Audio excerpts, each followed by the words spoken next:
Tarih bize olayları, şahısları, savaşları, barışları anlatırken sanat tarihi objeleri anlatır.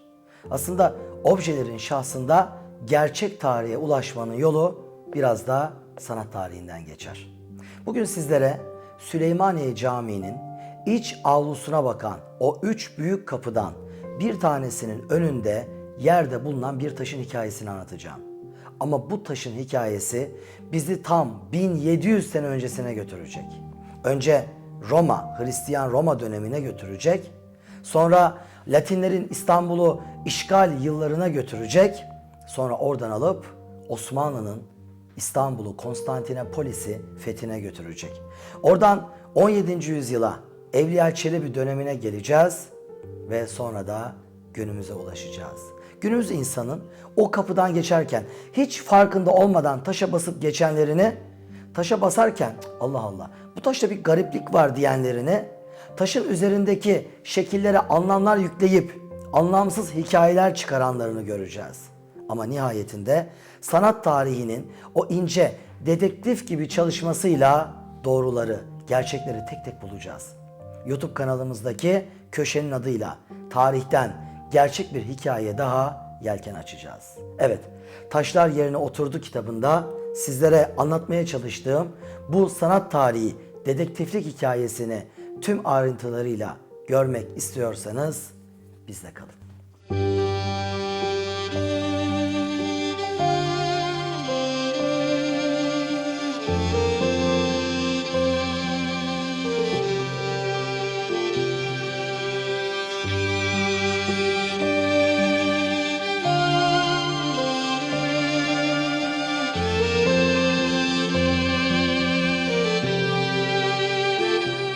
Bir gün Süleymaniye yolunuz düşerse, caminin o devasa ana portalından, giriş kapısından değil, birçok insanın yaptığı gibi yan kapıdan ama camiye değil, avluya doğru bir giriş yapın.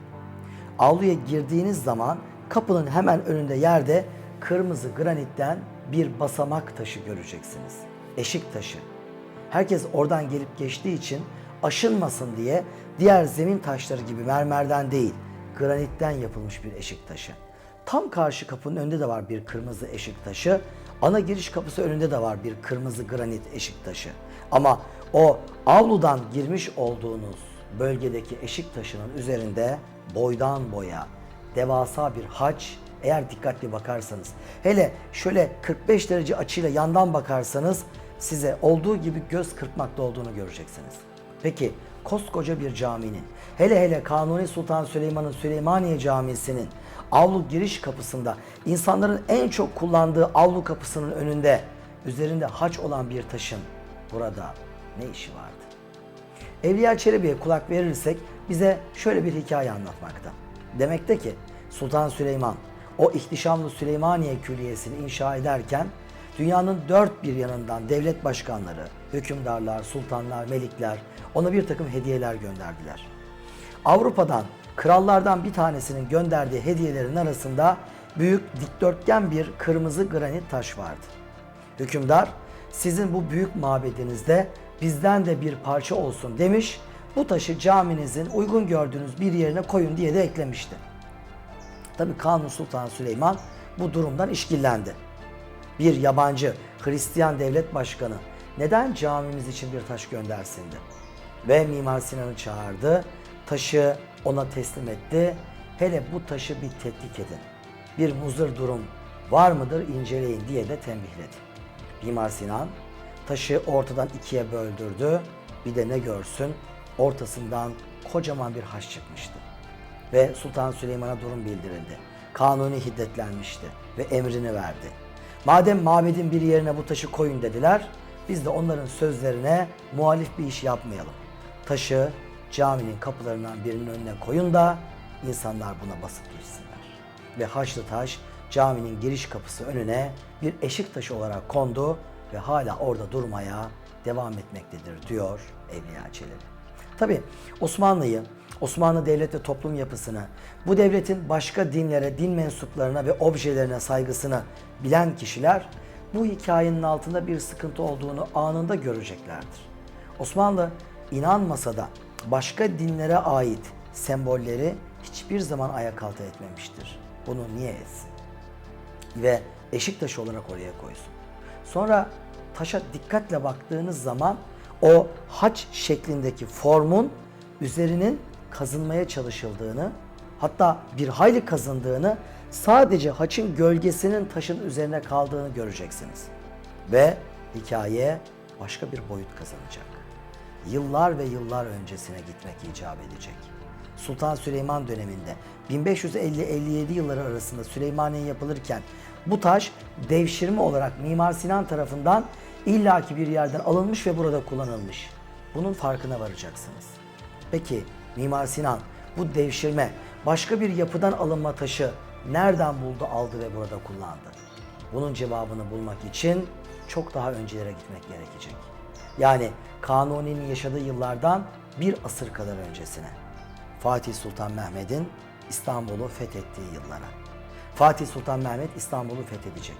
29 Mayıs 1453 ve fethin sembolü olarak Ayasofya Patrikhane Kilisesi'ni Ayasofya Fetih Camii yapacak.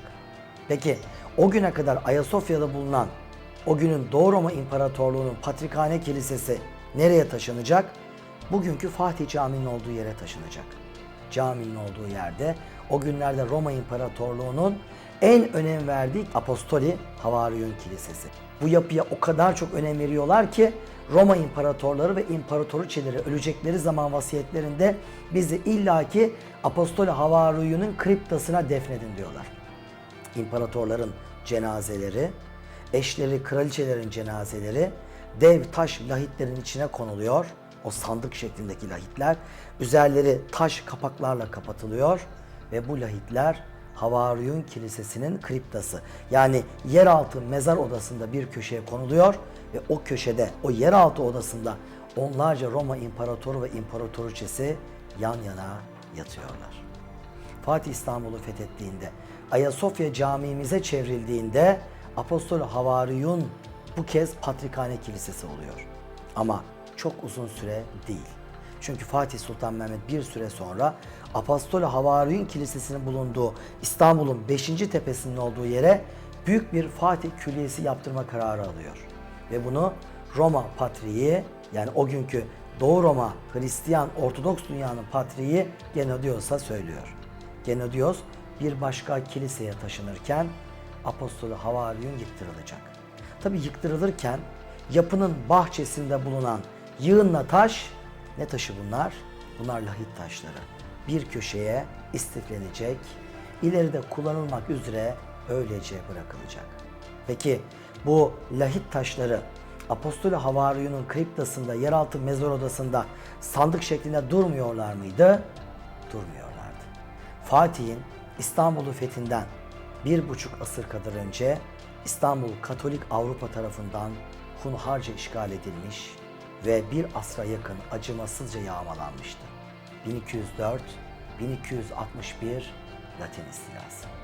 Katolik Avrupa 4. Haçlı Seferi'ne giderken ikbal yapmak amacıyla İstanbul önlerine gelecek ama İstanbul'un o günkü Konstantinopolis'in cazibesine kapılacak ve şehri yağmalamaya başlayacaklardı. 57 sene sürecekti bu acı yağma. Yağma sırasında Katolik Avrupalı işgalciler o gün Ortodoks dünyanın başkenti olan İstanbul'daki bütün kiliseleri, manastırları yağmalayacaklar. Özellikle Apostol Havariyun'un o mezar odasında bulunan lahitlerin kapaklarını açacaklar. Mücevherlerle içeride yatan o imparator ve imparatoriçe lahitlerindeki cesetlere ulaşacaklar. Üzerlerindeki zenginlikleri alıp cesetleri ateşlerde yakacaklar ve lahitleri de parça parça edeceklerdi. Kırılan lahitler 4 parçaya ayrılacak. Uzun kenarlar, 2 kenarda ve onları bir arada tutan kısa kenarlar. Dağılmış vaziyette ortalıkta kalacak. Uzun bir süre.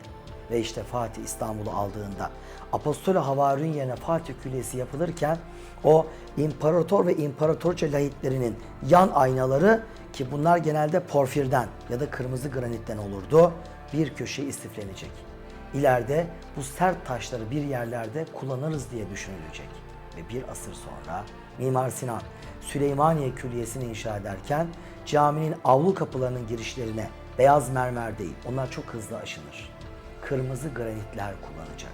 Nitekim gidin bir gün Süleymaniye, kapıdan girerken o beyaz mermerlerin birkaç santim aşındığını, yani çöktüğünü, ama kırmızı granitlerin sapasağlam aynı seviyede yüksek durduğunu göreceksiniz. Onları alacak. Üzerlerinde koca koca haçlar var. Hristiyan Romalıların lahit aynaları bunlar. Ve bu haçlar, o kabartmalar yontulacak. Ama yontulurken ne olacak?